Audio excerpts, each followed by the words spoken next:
பாக்கியலட்சுமியில் அடுத்து என்ன நடக்க போகுது அப்படின்னா, இங்கே ஃபங்க்ஷனில் இனியா ஜெயிச்ச உடனே இனியா போயிட்டு பாக்கியாவையும் கோபியையும் ஒரே மேடையில் அழைச்சிட்டு வந்து நிற்க வச்சு, இவங்க தான் என் அம்மா, இவங்க தான் என்னுடைய அப்பா, 2 பேரும் இல்லைனா கண்டிப்பாக நான் ஜெயிச்சிருக்கவே முடியாது, இந்த 2 பேர் தான் எனக்கு எல்லாமே, அப்படி இப்படின்னு புகழ்ந்து பேசுகிறாங்க. இதை கமலாவுடைய ஃப்ரெண்டு பார்த்துட்டு கமலாவுக்கு ஃபோன் பண்ணி சொல்கிறாங்க, கமலா டிவி ஓப்பன் பண்ணி பாரு, அங்கே என்ன நடக்குதுன்னு தெரியும் உனக்கே அப்படின்னு சொல்ல, கமலாவும் இங்கே டிவி ஓப்பன் பண்ணி பார்த்தா ராதிகாவும் கமலாவும் அதை பார்க்குறாங்க.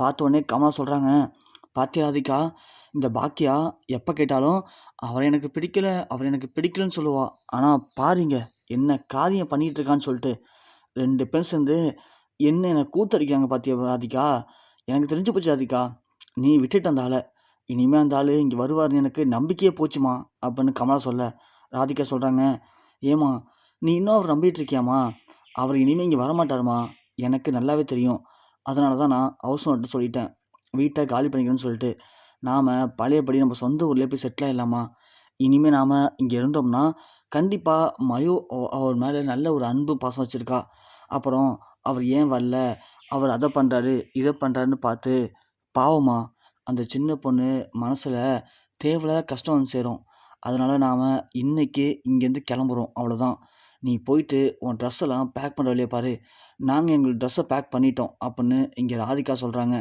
கமலா சொல்கிறாங்க, என்ன ராதிகா இப்படியே விட்டுட்டு போயிடுறதா, அவ்வளோதானே எல்லாமே, ஆமாம்மா எல்லாமே முடிஞ்சு போச்சு, இனிமேல் நீ இதை தொடர்கதை மாதிரி இருக்குன்னு நினைக்காத, இதோட முடிச்சுட்டு நம்மளுடைய பொழப்போய் பார்க்கலாம் அப்படின்னு இங்கே ராதிகா முடிவு பண்ணுறாங்க. இங்கே எல்லாருமே முடிச்சுட்டு வீட்டுக்கு வந்ததும் பாக்கியா யோசிச்சுட்ருக்காங்க, என்ன இது இப்படி இருக்கார் இந்த மனுஷன் அப்படின்னு சொல்லிட்டு, சரி நாம் போய் மயோவை பாட்டுலான்னு சொல்லிட்டு இங்கே பாக்கியா கமலாவோட வீட்டுக்கு போகிறாங்க.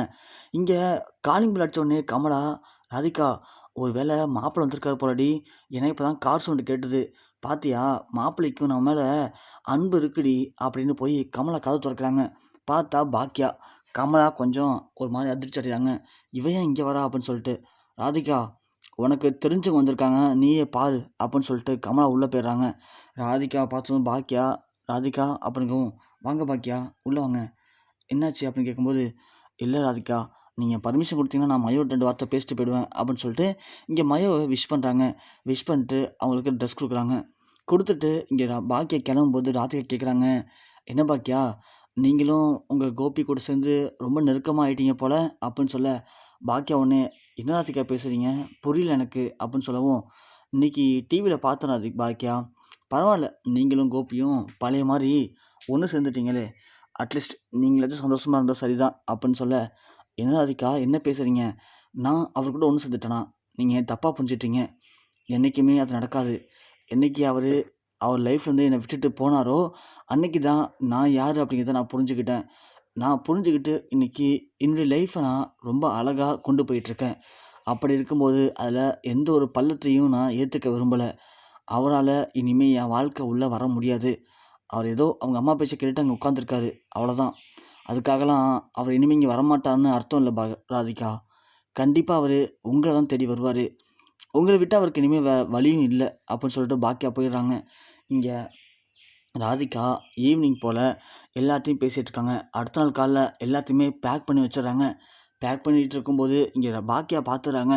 கடைக்கு போய்ட்டு வர பாக்கியா, என்ன இது ராதிகா வீட்டு வாசலில் வண்டி நிற்கிது, ஜாமான் ஏற்றிட்டு இருக்காங்களே அப்படின்னு இங்கே ராதிகா பார்க்க போகிறாங்க பாக்கியா.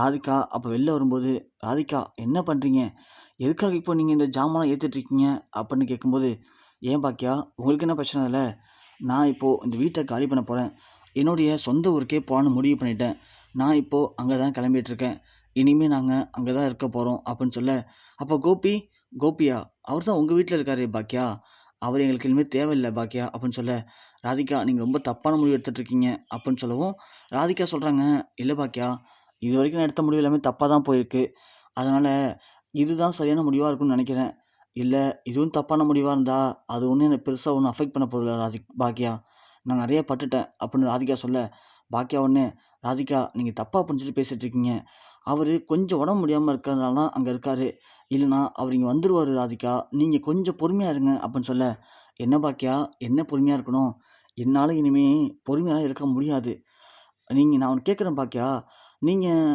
கோபியை விட்டு பிரிஞ்சதுக்கப்புறம் கஷ்டப்பட்டீங்களா அப்படின்னு கேட்டாங்க. இல்லையே! இப்போ நல்லா தானே இருக்கேன் ராதிகா. அப்போ நீங்க மட்டும் கோபிய விட்டுட்டு ஜாலியா சந்தோஷமா இருக்கணும்னு நெனைக்கிறீங்க. ஆனா, கோபிய கட்டிக்கிட்டு நான் மட்டும் வேதனையும், சுகத்தையும் அனுபவிக்கணுமா பாக்கியா? எனக்கு அவர் கூட இருந்த வரைக்கும் எந்த ஒரு சந்தோஷமும் இல்ல. அவரு பிரிஞ்சு போன இந்த 10 நாள்ல கூட கொஞ்சம் நான் நிம்மதியா தான் பெட்டரா ஃபீல் பண்றேன். அதனால எனக்கு தெரிஞ்ச வரைக்கும், அவரு எங்க கூட இருக்கிறதுக்கு இல்லாமலே இருக்கிறது பெட்டர் தான். ஸோ நான் கிளம்புறேன் பாக்கியா அப்படின்னு சொல்லிட்டு ராதிகா கிளம்பிறாங்க. பாக்கியாவுக்கு இங்க என்ன பண்றதுன்னு தெரியல. நேரா வீட்டுக்கு போறாங்க. பார்த்தா இங்க கோபி, இனியா, செலியன் கூட உட்காந்து பேசிட்டு இருக்காரு. ஈஸ்வரிட்டயும் பேசிட்டு இருக்காங்க. 3 பேரும் காமெடியா பேசிட்டு இருக்கிறத பார்த்த பாக்கியாவுக்கு இங்க செம்ம டென்ஷன் ஆகுது. உள்ள வாங்கிட்டு போன ஜாமான நடு வீட்ல தூக்கி எறியறாங்க. எறிஞ்சதும் ஈஸ்வரி பார்த்து பயப்படுறாங்க. "பாக்கியா என்னாச்சுடி? ஏன் கொண்டு வந்து அப்படி இங்க தூக்கி போடுற?" அப்படின்னு சொல்ல, கோபி உடனே, "பாக்கியா என்னாச்சு பாக்கியா?" அப்படின்னு கேட்க, "யோவ்! நீலாம் ஒரு மனுஷனா? நானும் போனா போதுன்னு பார்த்துட்டு இருக்கேன். ரொம்ப ஓவரா பண்ணிட்டு இருக்கியே! உனக்கு நெஞ்சு வலி இருக்கு. நெஞ்சில ஆப்ரேஷன் பண்ணியிருக்காங்கன்னு தான் நானும் அமைதியா போனேன். இதுக்கு மேல நீலாம் உயிரோட வந்து என்ன பண்ண போற? அப்படியே நெஞ்சு வலி வந்து செத்தாலும் உனக்கெல்லாம் யார் இருக்கா? ம்? நானும் பார்க்குறேன். உனக்கெல்லாம் மனசாட்சியே இல்லையா? இல்ல கேட்குறேன். அன்னைக்கு இப்படிதான் என்ன விட்டுட்டு போயி அந்த பொண்ணு கூட வாழ்ந்த. நான் அப்போ அவ்வளோ கஷ்டப்பட்டேன். இன்னைக்கு அந்த பொண்ண விட்டுட்டு வந்து என் கூட இங்க இங்க இருக்க. இப்போ அவ கஷ்டப்பட்டுட்டு இருக்கா. ஆக மொத்தம் யாருடைய கஷ்டத்த பத்தி நீ புரிஞ்சுக்கவே மாட்டியா? யோசிக்கவே மாட்டியா? உன்ன பொறுத்தவரைக்கும் உன் லைஃப்ப மட்டும் தான் பார்ப்பியா? நீலாம் என்ன மனுஷன்யா நீலாம்? என்ன மனுஷன்? நீலாம் ஒரு ஆம்பளன்னு சொல்றதுக்கு தகுதி இல்லாதவன் அப்படின்னு சொல்ல, ஈஸ்வரி உடனே, "ஏய் பாக்கியா! என்ன பேசிட்டு இருக்க நீ? ஒழுங்கு மரியாதையா வாய மூடு. இல்ல நடக்கிறதே வேற" அப்படின்னு சொல்ல, "அத்தை உங்களுக்கு அவ்வளோதான் மரியாதை. நானும் போனா போதுன்னு பார்த்துட்டு இருக்கேன். நீங்களும் ரொம்ப தான் பண்ணிட்டு இருக்கீங்க. ஒரு அம்மா மாரி நடந்துட்டு இருக்கீங்க. இதே உங்க பொண்ணுக்கு இப்படி ஒரு வாழ்க்கை நடந்துருந்துச்சுன்னா, நீங்க சும்மா இருப்பீங்களா? இல்ல உங்க பொண்ண ஏமாத்துனோம்னு சும்மா விட்டுருவீங்களா? ஆ? உங்களுக்கு வந்தா ரத்தம், அடுத்தவனுக்கு தான் தக்காளி சட்னியா? அந்த ராதிகாவும், அவங்களுடைய பொண்ணும் எவ்வளோ ஃபீல் பண்ணி கஷ்டப்பட்டு இன்னைக்கு வீட்ட காலி பண்ணி சொந்த ஊருக்கு போறாங்க. ஆனா, எந்த ஒரு கவலையும் இல்லாம, எந்த ஒரு குற்ற உணர்ச்சியும் இல்லாம, இப்படி ஜாலியா இங்க உட்காந்து பேசிட்டு இருக்கியே! நீலாம் என்ன மனுஷியா நீலாம்? அப்படின்னு கேட்க, இங்க ஈஸ்வரி உடனே, "ஏய் பாக்கியா! உனக்கு என்ன பிரச்சனை இப்போ? அந்த ராதிகா வீட்ட காலி பண்ணி போறது தான் பிரச்சனையா? அவ காலி பண்ணி போனா அது அவளோட விருப்பம். அதுக்கு என் புள்ள என்ன பண்ணுவான்? அவனே உடம்பு சரியில்லாம இருக்கான் பாக்கியா! நீ வாய வச்சுட்டு அமைதியா இரு" அப்படின்னு சொல்ல, "ஓ! வாய வச்சுட்டு அமைதியா இருக்கணுமா? ம், ம்." அப்படின்னு சொல்லிட்டு பாக்கியா நேரா வராங்க. கோபியோட சட்டைய பிடிக்கிறாங்க. "எந்திரியா மொதல்ல வெளிய. வெளிய வாயா மொதல்ல. இதுக்கு மேல உனக்கு என்ன வந்தா எனக்கு என்ன பிரச்சனை? உடம்பு சரியில்லாம போனா என்ன? போகலனா என்ன? உன்ன காப்பாத்துனது மிகப்பெரிய தப்புங்கிறத நான் இன்னைக்கு தான் ஃபீல் பண்றேன்." அப்படின்னு சொல்லிட்டு பாக்கியா கோபியோட சட்டைய பிடிச்சு வந்து வீட்ட விட்டு வெளிய தள்ளுறாங்க. "இங்க பாரு, உனக்கு அவ்வளோதான் மரியாதை சொல்லிட்டேன். இதுக்கு மேல நீ உயிரோட இரு இல்ல சாவு. எனக்கு தேவையில்ல. ஆனா இந்த வீட்ல நீ இருக்கக்கூடாது." அப்படின்னு சொல்ல, இனியாவும் சரின்னு பின்னாடியே ஓடுறாங்க. "மம்மி என்ன பண்றீங்க? தெரிஞ்சு தான் பண்றீங்களா? தெரியாம பண்றீங்களா? டாடிக்கு உடம்பு சரியில்ல. இப்ப போயிட்டு இப்படி பண்றீங்களே!" அப்படின்னு சொல்லி இனியா கேட்க, இனியாவுக்கு பலார்ன்னு ஒண்ணு வைக்கிறாங்க.